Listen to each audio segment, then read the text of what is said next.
સૌથી મોટા સમાચાર અત્યારે મળી રહ્યા છે કે ભારતે ફરી એકવાર એર સ્ટ્રાઇક કરી છે। ભારતીય સેનાએ પીઓકેમાં ફરી એકવાર એર સ્ટ્રાઇક કરી છે। આ પહેલા પણ ભારતે જડબાતોડ જવાબ આપ્યો હતો અને એર સ્ટ્રાઇક કરી હતી। પીઓકેમાં આતંકવાદીઓના જે લોન્ચ પેડ આવેલા છે તેના ઉપર ભારતીય સેનાએ જડબાતોડ જવાબ આપતા હુમલો કર્યો છે। તો ભારતીય સેના દ્વારા ફરી એકવાર જડબાતોડ જવાબ આપવામાં આવ્યો છે અને આતંકવાદીઓના જે લોન્ચિંગ પેડ આવેલા છે પાકિસ્તાની સીમામાં તેના ઉપર એર સ્ટ્રાઇક કરી છે। તો પીઓકેમાં આતંકવાદીઓના લોન્ચ પેડ ઉપર એર સ્ટ્રાઇક કરવામાં આવી છે। ભારતીય સેનાએ પીઓકેમાં ફરી એકવાર એર સ્ટ્રાઇક કરી છે। આ પહેલા પણ ભારતીય સેનાએ જડબાતોડ જવાબ આપતા એર સ્ટ્રાઇક કરી હતી, ત્યારે ફરી એકવાર ભારતીય સેનાએ પીઓકેના લોન્ચિંગ પેડ ઉપર એર સ્ટ્રાઇક કરી છે। અવારનવાર સીમા ઉલ્લંઘન અને આતંકવાદીઓના જે મનસૂબા હોય છે તે નાકામ ભારતીય સેના કરતી રહી છે, ત્યારે ફરી એકવાર એર સ્ટ્રાઇક દ્વારા પીઓકેમાં આતંકવાદીઓને સેનાને જડબાતોડ જવાબ આપ્યો છે ભારતીય સેનાએ। તો પીઓકેમાં આતંકવાદીઓના લોન્ચ પેડ ઉપર એર સ્ટ્રાઇક કરવામાં આવી છે। ભારતીય સેનાનો આતંકવાદીઓના લોન્ચ પેડ ઉપર હુમલો કરતા ફરી એકવાર જડબાતોડ જવાબ ભારતીય સેનાએ આપ્યો છે। बिल्कुल हिना, भारतीय सेनाए पीओके में एयर स्ट्राइक करी छे। भारतीय सेनाए फरी एकवार आतंकवादीओना लॉन्च पेड पर मोटो हुमलो कर्यो छे अने जड़बातोड जवाब आप्यो छे। पाकिस्ताननी जे नापाक हरकतो छे ते अवारनवार सामे आवती होय छे अने आ ज जड़बातोड जवाब फरी एकवार आपवामां आव्यो छे अने आ साथे ज पाकिस्तानने एकवार कही देवामां आव्युं छे के जेटली वार नापाक हरकतो करवामां आवशे, जेटली वार परेशान करवामां आवशे भारतने, भारत हमेशा जवाब सामे आपवा तैयार छे। पीओकेमां आतंकवादीओना लॉन्च पेड पर एयर स्ट्राइक करवामां आवी छे। तो पीटीआईना हवालाथी आ सौथी महत्वपूर्ण समाचार सामे आवी रह्या छे। भारतनुं सौथी मोटुं ऑपरेशन सामे आव्युं छे। भारतीय वायुसेनानो आतंकवादीओना लॉन्च पेड पर सौथी मोटो एयर स्ट्राइक करवामां आवी छे। तो फरी एकवार जड़बातोड जवाब आपवामां आव्यो छे। भारतीय वायुसेनाए पीओके में एयर स्ट्राइक करी छे। फरी एकवार भारते साबित करी दीधुं छे के जेटली पण आतंकवादी कन्नडगत करवामां आवे छे भारतने तेना उपर जवाब आपवा माटे हमेशा भारत सक्षम छे अने आगळ पण आ ज रीते भारत जवाब आपतुं रहेशे। जी बिल्कुल, क्रीमा अनेकवार भारत જ્યારે પણ સમૂહની મીટિંગ થતી હોય છે, સમિતિની મીટિંગ થતી હોય છે, ત્યારે અવારનવાર ભારત અન્ય દેશોના વડાને પણ આ મુદ્દે કહેતા રહ્યા છે કે આતંકવાદની ખિલાફ છે ભારત અને આતંકવાદ વિરુદ્ધ હંમેશા ભારત ઊભું રહેશે અને તેની સામે જડબાતોડ જવાબ આપતું રહેશે। ત્યારે અન્ય જે દેશોના વડા છે તેમનો પણ આપણને સહકાર મળ્યો છે। તે લોકો પણ આતંકવાદીઓના ખિલાફ ઊભા રહ્યા છે, પરંતુ નાપાક પાકિસ્તાન અવારનવાર આ પ્રકારનું હરકત જે કરતું રહે છે, પીઓકે તરફથી આતંકવાદીઓની જે ઘૂસણખોરી થતી રહે છે તેને અટકાવવામાં પણ હંમેશા ભારતીય સેના સક્ષમ રહી છે। तो defence expert commodore Utpal Vora जोड़ाई चुक्या छे। उत्पल भाई, जीएसटीवी में आपनुं स्वागत छे। जे रीते भारतीय वायुसेनाए पीओके में एयर स्ट्राइक करी छे, फरी एकवार भारतीय वायुसेना तरफथी जड़बातोड़ जवाब। या बिल्कुल तमारी बात साची है कि आज अत्यारनो सिच्युएशन है खूब ज जरूरी हती, कारण के तमने अने आपणा व्यूअर्स ने पण ख्याल हशे कि लगभग छेल्ला एक अठवाडियानी अंदर पाकिस्तान रिपीटेडली सीज फायर वायोलेशन्स करी अने रोग Pakistan was going out of control अने कोई पण सेल्फ रिस्पेक्टिंग नेशन जे होय ए आ जातनी सिच्युएशन सहन करी ना शके અને માટે કોઈને કોઈ રીતે પાકિસ્તાનને રેટ્રીબ્યુટ કરવું કે રેટ્રીબ્યુશન કરવું અને એને ડિસાઇસિવ મેનર વોઝ નેસેસરી અને માટે પાકિસ્તાનને જે એની ભાષામાં જે જવાબ આપવો જોઈએ એનાથી વધારે અને એનાથી એને ગ્રેડેડ રિસ્પોન્સમાં આપણે એને વધારે ઉપર જઈ અને જે એર સ્ટ્રાઇક કરી એ બિલકુલ જરૂરી હતી।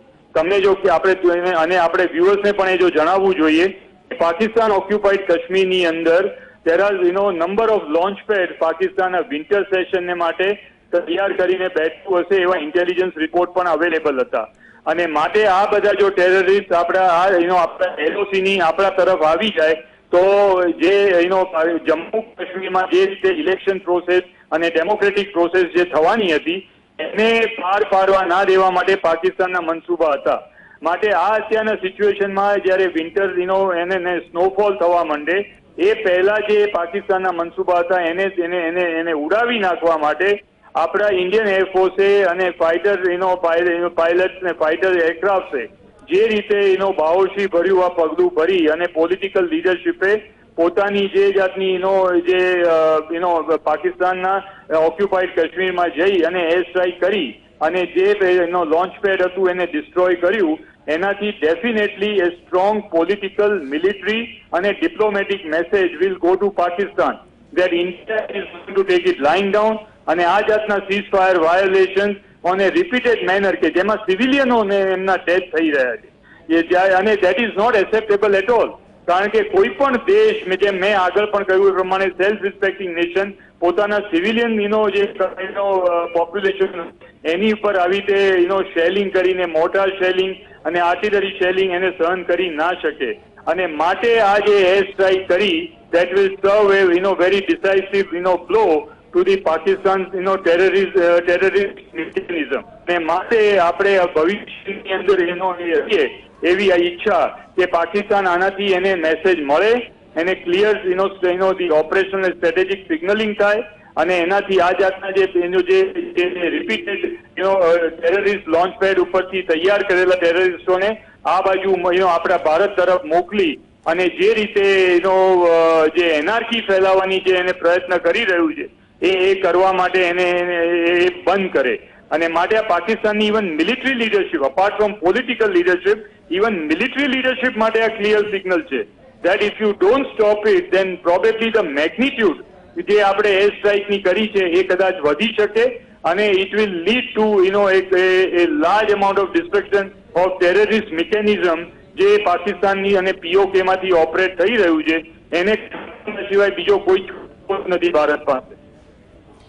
ઉત્પલજી, પાકિસ્તાન તરફથી અનેક એવી સાજિશો થતી રહે છે અને આતંકવાદીઓને જમ્મુ કાશ્મીરની બોર્ડરની અંદર ઘુસાડી દેવામાં આવે છે, પરંતુ આ તો ભારતીય સેનાની સૂઝબૂઝ આપણે કહી શકીએ કે આવી રીતે જે હરકતો છે તેને પાર પાડી નથી શકતા અને આતંકવાદીઓને આપણે ઝડપી પાડે છે અને એમની પાસેથી અનેક વસ્તુને આપણે બહાર પણ લાવી શકીએ છીએ. એટલે ભારતીય સેનાની સૂઝબૂઝ પણ કહી શકાય. શું લાગે છે કે પાકિસ્તાનને આનાથી પણ જડબાતોડ જવાબ આપવો જોઈએ અને આવી એર સ્ટ્રાઇક થવી જોઈએ? અને થવું જોઈએ. જે આ જાતનું જે આજે પણ જે 4 ટેરરિસ્ટોને ઠાર કરીને જે એન્કાઉન્ટર થયું છે અને જે એમને ન્યુટ્રલાઇઝ કરવામાં આવ્યા અને જ્યાં એમની પાસેથી ભારે માત્રામાં ટ્રકમાંથી આ જે જાતનું એમ્યુનેશન, AK-47 રાઇફલ, ગ્રેનેડ્સ ને જે બીજું બધું મળ્યું છે, that only indicates કે ભારતીય સેના એટલે ઇન્ડિયન આર્મ ફોર્સિસમાં ઇન્ડિયન આર્મી ને એરફોર્સ તો જો LOC ઉપર જે ઓપરેટ કરે છે અલોંગ વિથ ધ BSF અને CRPF within the Jammu Kashmir ટેરિટરીમાં એ તો એક્ટિવ છે જ. અને પણ એના in addition to that our intelligence agency is also successful in getting the timely information, passing on to the Indian army ને BSF અને એનાથી જે જાતનું જે આ એન્કાઉન્ટર થયું અને જે આ ન્યુટ્રલાઇઝ કરવામાં આવ્યા, that is that shows that in a coordinated manner our Indian security forces, Indian intelligence agencies, they are working round the clock, day and night, and it is only because of that the terrorist mechanism of Pakistan એ આપણા તરફ આ વખતે કોઈ પણ જાતના જમ્મુ કાશ્મીરમાં એવા જે ટેરરિસ્ટ એક્ટિવિટી કરવા માટે છે એનો મનસૂબો હતો એ આ વખતે સક્સેસફુલ થયો નથી. So therefore it's a very good indication, very good signaling to Pakistan that look, we are keeping you under watch, and if you don't behave yourself, then you will be retributed in an appropriate manner at a time and place of our own choosing, and that is exactly what is being done. And Pakistan જેવા rogue country માટે that is the only message that should go from our side. જી જી જી જી બિલકુલ. આપ ઉત્પલજી આપ જોડાયેલા રહેશો. અત્યારે આપણી સાથે કર્નલ રોહિતજી જોડાઈ ગયા છે. રોહિતજી, અચાનક ભારત તરફથી જે રીતે ભારતીય સેનાએ પીઓકે માં आतंकवादी लॉन्च पेड ऊपर एयर स्ट्राइक करी है, शू कहो आप? ऐसा है, ये जो एयर स्ट्राइक हुई है ये काफी दिनों की थोड़ी बहुत सूझबूझ और प्लानिंग के साथ है. काफी इंटेलिजेंस गैदर किया है कि पीओके के अंदर कहाँ कहाँ इनके आतंकवादियों के दस्ते हैं, कैंप्स हैं, और ये एक ऐसी बढ़िया मैसेजिंग है कि हमने पीओके में एंगेज किया है. तो ये मैसेज दोनों पाकिस्तान और चाइना के लिए है कि पीओके भारत का एक अभिन्न अंग है और इसकी धरती के ऊपर से अगर कोई आतंकवाद की कार्रवाई होगी तो हमारे पास हमारा जज्बा भी है और हमारा एक अधिकार भी है कि हम इसके ऊपर सैनिक कार्रवाई करेंगे. और जो आप देख रहे हैं नवंबर का महीना है, तो नवंबर के महीने में स्नोफॉल होने से पहले, मतलब बर्फ पड़ने से पहले, ये जो गति में तेजी आती है पाकिस्तान की तरफ से टेररिज्म को बढ़ावा देने की, ये पाकिस्तान की सूझबूझ नीति है। और आज सुबह जो नगरोटा में हुआ वो एक तरह से एक प्रूफ है कि किस तरह से पाकिस्तान घुसपैठ करने का, आतंकवादियों को अंदर भेजने की कोशिश कर रहा है। और जो ये एयर स्ट्राइक है वो खाली इतना समझाने के लिए है कि भारत में क्षमता है, मानसिकता भी है और एक पॉलिटिकल इंटेंट है कि आप अगर कोई कार्रवाई हमारे देश के खिलाफ करेंगे और खास तौर में पीओके जो कि एक हमारा अभिन्न अंग है, इसके थ्रू करेंगे तो हम उसमें कार्रवाई करने के लिए सक्षम हैं। तो ये जो भी प्लॉजिबल डिनाइबिलिटी टाइप जो मिलिट्री कार्रवाई है, आप देखेंगे कि ये एक अच्छा कार्रवाई है। और हो सकता है कि अगले हफ्ते 10 दिन में आप इस तरह की एक आध घटना और देखेंगे जिससे पहले की स्नोफॉल पड़े। और मैं समझता हूं कि पाकिस्तान को सावधान होना जाना चाहिए, क्योंकि उनकी जो भी फंडिंग की स्टेट थी मिडिल ईस्ट से, कहीं से सब कट चुकी है। लोग उनसे पैसे वापस मांग रहे हैं। उनके पास ये मिलिट्री पहल करने का अभी ज्यादा कोई समय ना बचा है, ना उनके पास प्रावधान है। तो उनकी अगर सुदबुद्धि आएगी उनको, तो इस अटैक से समझ जाएंगे कि भारत पीओके में खुलकर अटैक करेगा। जो चाहे करना है पाकिस्तान कर ले, और उसकी सहयोग में कोई और देश भी आएगा तो वो भी मार खाएगा। જી રોહિતભાઈ આપ જોડાયેલા રહેશો। ઉત્પલ વોરા જોડાયેલા છે કોમોડોર। ઉત્પલભાઈ, જ્યારે પણ વડાપ્રધાન નરેન્દ્ર મોદી દ્વારા પણ વૈશ્વિક સ્તરે અવાજ ઉઠાવવામાં આવે છે ત્યારે ખાસ કરીને આતંકવાદ ઉપર અવાજ ઉઠાવવામાં આવતો હોય છે અને હંમેશા જે સમસ્યા છે ભારતને નડતી આવી છે અને તેના ઉપર વૈશ્વિક મંચ ઉપર પણ અવાજ ઉઠાવવામાં આવે છે, ત્યારે વૈશ્વિક સ્તરે પણ આપ આ ઘટનાને કેવી રીતે જોઈ રહ્યા છો? તમારી વાત બિલકુલ સાચી છે, કારણ કે ભારત છેલ્લા લગભગ જુઓ તો 40 વર્ષથી, એટલે લગભગ 4 ડિકેડથી પાકિસ્તાન સાથે આ ટેરરિઝમ અને ટેરરિઝમ રિલેટેડ પ્રોબ્લેમ્સનો સામનો કરી રહ્યો છે। અને એટ એવરી સ્ટેજ ઇન્ડિયાએ જ્યારે પણ વર્લ્ડને અને વર્લ્ડ લીડર્સને જ્યારે આ પ્રમાણે કહેવાનું કહ્યું, ત્યારે રિગ્રેટેબલી મારે કહેવું પડે કે વર્લ્ડ લીડર્સ અને વર્લ્ડના જે કન્ટ્રીઝ છે, develop countries, they have not taken it seriously. માટે આ વસ્તુ આપણે બિલકુલ જાણી લેવી જોઈએ કે ટેરરિઝમ અગેન્સ્ટની જે ફાઇટ છે, વી have to fight on hour on steam. અને કોઈ આપણને જે સારા સારા શબ્દો કે એનાથી બોળવાઈ નથી જવાનું। અને we have to be prepared at all times to retribute Pakistan on the western side and China on the eastern sector or in Ladakh sector. And therefore, we have to be prepared at all times to take on the Pakistan and China independently and also in a consolidated manner by both these countries, because they both have very nefarious designs against India and India's rising in the Asia as a Asian power. માટે we have to be prepared. અને China આપણને દબાવવા try કરે છે અને એક્સપાન્શનની attitude વધી અને Pakistan China પ્રમાણે જે કહે એ પ્રમાણે કૂદકા મારે છે। Therefore, we have to take care of both these countries.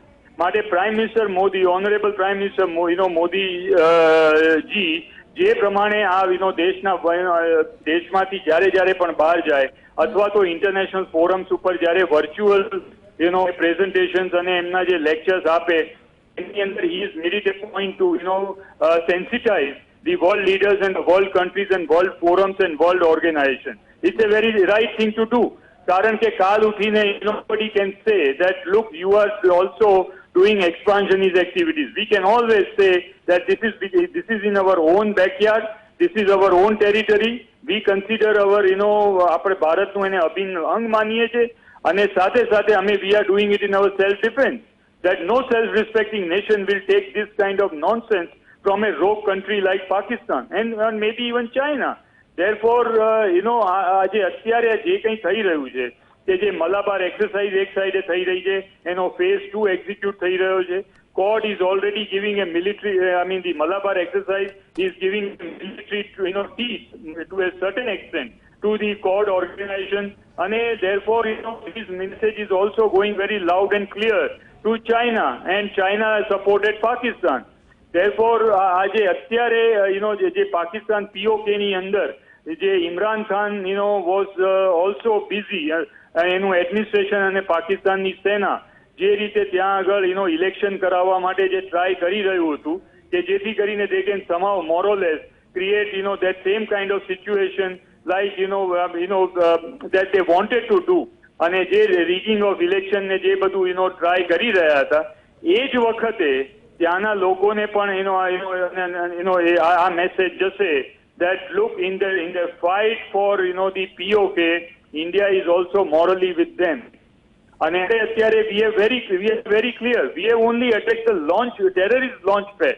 We have not carried out any attack on the civilian population or any other military target. Therefore, terrorism is killing India or creating giving a very unfavorable situation to India. And therefore, as a self-respecting nation, if we can react to that situation, there is nothing wrong. And therefore, world leaders will also understand and support India in various forums. So I think, the entire approach that has been taken by the External Affairs Ministry, External Affairs Minister and the Prime Minister, I think is on the right track, and it will serve us very good, dividend Bilkul. as the time goes by. જી ઉત્પલજી, રોહિતજી આપ જોડાયા GSTV સાથે, તે બદલ આપનો આભાર.